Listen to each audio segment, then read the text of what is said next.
आज के सेशन में हम डिटेल में अंडरस्टैंड करेंगे साइबर सिक्योरिटी के एक फैसिनेटिंग टॉपिक को, that is cyber security architecture. So अगर आप अपने डिजिटल एसेट्स को एंड डिजिटल वर्ल्ड की इंफॉर्मेशन को सेफगार्ड करना चाहते हैं, then be ready for this explanation.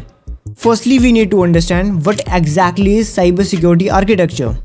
ये एक टाइप का फ्रेमवर्क होता है जिसे डिज़ाइन किया गया बाय दी सिक्योरिटी प्रोफेशनल्स ताकि वो अपनी ऑर्गेनाइजेशंस को प्रोटेक्ट करके रख सकें।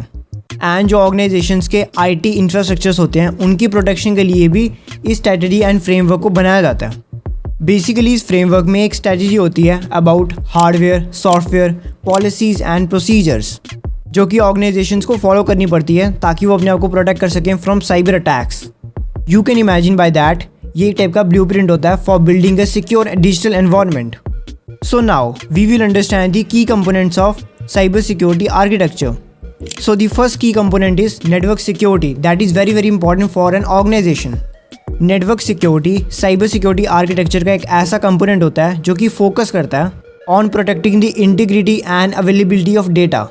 Means जितना भी data network में travel करता है उन सब की protection के लिए network security का use आता है, which includes the Wi-Fi IP address data, Bluetooth sharing and much more. And network security को बिल्ड करने के लिए एंड मोर सिक्योर बनाने के लिए भी की कंपोनेंट्स का यूज़ किया जाता है, like firewalls, intrusion detection system and intrusion prevention system, IPS and IDS। इन सभी चीज़ों का यूज़ करके नेटवर्क सिक्योरिटी सिस्टम बनाया जाता है जो कि हमारी डेटा ट्रैवलिंग को सिक्योर बनाता है। Now the second component of cyber security architecture is and point security. इस कंपोनेंट का यूज़ किया जाता है इंडिविजुअल्स के डिवाइसेस को सिक्योर करने के लिए, like computers, tablets, smartphones, laptops जो कि इंटरनेट से कनेक्टेड हैं। इनकी सिक्योरिटी के लिए एंड पॉइंट सिक्योरिटी का यूज़ किया जाता है। And point security basically includes the tools like antivirus softwares, encryption and decryption method and advance threat protection. इस चीज़ को प्रैक्टिकली रिलेट करने के लिए आप अपने लैपटॉप में चेकआउट कर सकते हैं। जब आप अपने लैपटॉप में विंडोज़ 11 यूज़ करते हैं देन वहाँ पे आपको विंडोज़ डिफेंडर मिलता है जो कि एंटीवायरस सॉफ्टवेयर की तरह काम करता है। एंड ऑल्सो जो 2024 के डिजिटल लैपटॉप्स हैं उनमें भी एनक्रिप्शन एंड डिक्रिप्शन का यूज़ किया जाता है डेटा की सिक्योरिटी के लिए। सो इन सभी फीचर्स को हम बोलते हैं एंड पॉइंट सिक्योरिटी, एंड ये एक कंपोनेंट होता है साइबर सिक्योरिटी आर्किटेक्चर का। Now the third component, application security. Application security is all about ensuring that you are using secure application. Means जो सॉफ्टवेयर एप्लीकेशंस होती हैं हमारे मोबाइल डिवाइसेस की, लैपटॉप्स की एंड कंप्यूटर्स की, उनकी सिक्योरिटी आती है under application security. And application security में सिक्योर कोडिंग प्रैक्टिसेस की जाती हैं, वल्नरेबिलिटीज़ को फाइंड करने के लिए उनकी मैनेजमेंट की जाती है एंड रेगुलर सिक्योरिटी टेस्टिंग की जाती है ताकि आइडेंटिफिकेशन हो सके सिस्टम में वल्नरेबिलिटीज़ की एंड हम उसे फिक्स कर सकें। फॉर एग्जाम्पल जब आप अपना मोबाइल डिवाइस यूज़ करते हो देन उसमें टाइम टू टाइम आपको अपडेट्स आते हैं, लाइक सिक्योरिटी अपडेट्स, जिससे हमारे डिवाइस की ऑल ओवर सिक्योरिटी इंप्रूव होती है एंड उसकी सारी वल्नरेबिलिटीज़ फिक्स हो जाती हैं। सो यही सारा काम आता है under application security, means applications को secure banana.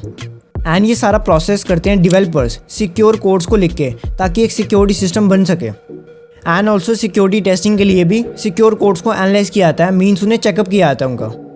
Now our fourth component of cyber security architecture is IAM, identify and access management. IAM एक ऐसा टाइप का सिक्योरिटी मैनेजमेंट सिस्टम है जो कि एंश्योर करता है कि राइट इंडिविजुअल के पास ही वो सारे राइट्स होंगे कि वो अकाउंट को एक्सेस कर पाएगा। मींस किसी भी यूज़र का जो गूगल अकाउंट होता है उसे एक्सेस करने के लिए राइट्स एंड उसके रिसोर्सेज उसके ओरिजिनल यूज़र के पास ही होते हैं। लाइक उस अकाउंट का जो पासवर्ड है, 2 स्टेप वेरिफिकेशन है एंड पास की है, वो सब राइट्स यूज़र्स के पास ही होते हैं, मींस ओरिजिनल यूज़र के पास। सो ये सभी चीज़ें किसी भी रॉन्ग हैंड में ना जाएं, इन सब चीज़ों को मैनेज करने के लिए IAM का यूज़ आता है। These basically includes 3 things, multi factor authentication MFA, single sign on SSO and role based access control RBAC। So IAM इन्हीं तीनों सिक्योरिटी सिस्टम का यूज़ करता है ताकि जो यूज़र्स के अकाउंट हैं वो प्रोटेक्टेड रह सकें by the hackers. Now the fifth component of cyber security architecture is data security. Data security focus करता है डेटा की प्रोटेक्शन के ऊपर जो डेटा रेस्ट पे होता है और इन ट्रांसमिशन, मीन्स जो हमारा डेटा ट्रांसमिट हो रहा है उसकी सिक्योरिटी के लिए एंड जो डेटा रेस्ट में पड़ा है उसकी सिक्योरिटी के लिए डेटा सिक्योरिटी का यूज़ आता है। सो इस पूरे प्रोसेस को परफॉर्म करने के लिए भी टेक्निक्स का यूज़ किया जाता है, like encryption, data masking and tokenization, ताकि unauthorized access and data breaches से हमारा डेटा प्रोटेक्टेड रह सके। Now the sixth component of cybersecurity architecture is SIEM, Security Information and Event Management.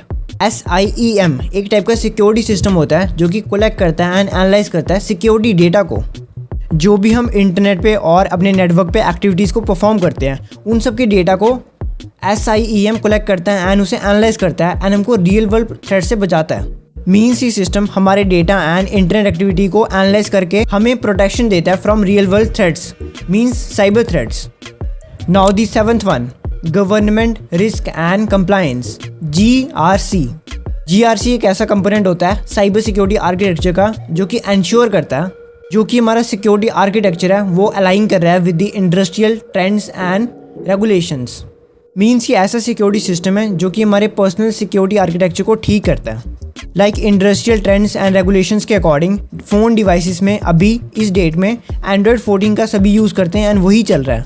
सो हर कोई यूज़र Android 14 ही यूज़ करे एंड कोई पुराना version ना यूज़ कर पाए। सो इस चीज़ की डिटेक्शन होती है by GRC security system.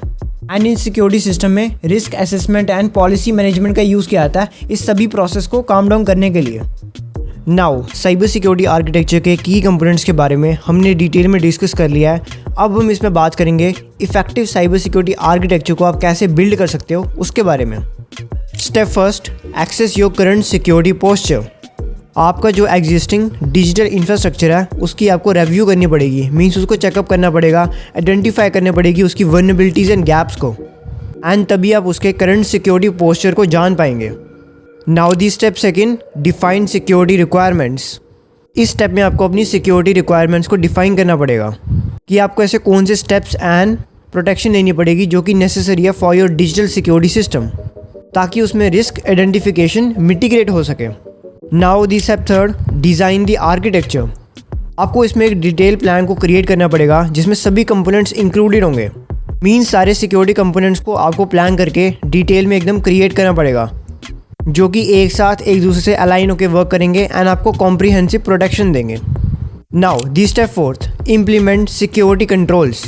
Security controls को आपको इम्प्लीमेंट करना पड़ेगा अपने सिक्योरिटी सिस्टम में, which includes firewalls, antivirus software and the setup of SIEM system. So इन सभी सिक्योरिटी कंट्रोल्स को आपको डिप्लॉय करना पड़ेगा अपने सिक्योरिटी सिस्टम में। And firewalls and antivirus softwares की इंस्टॉलेशन एंड एक्टिवेशन के लिए आपको सिक्योरिटी प्रोफेशनल्स की भी नीड पड़ेगी। Now the last step, continuous monitoring and improvement. As you all know, cyber threats continuously evolve हो रहे हैं एंड इसमें न्यू टेक्निक्स एंड ट्रेंड्स आ रहे हैं। सो दैट्स वाई आपको अपनी मॉनिटरिंग एंड इम्प्रूवमेंट कॉन्टिन्यूस रखनी पड़ेगी, which includes the regular updates of your security system and you should stay away from potential threats. So इन सभी 5 स्टेप्स को फॉलो करके आप एक सिक्योर साइबर सिक्योरिटी आर्किटेक्चर को बिल्ड कर सकते हैं।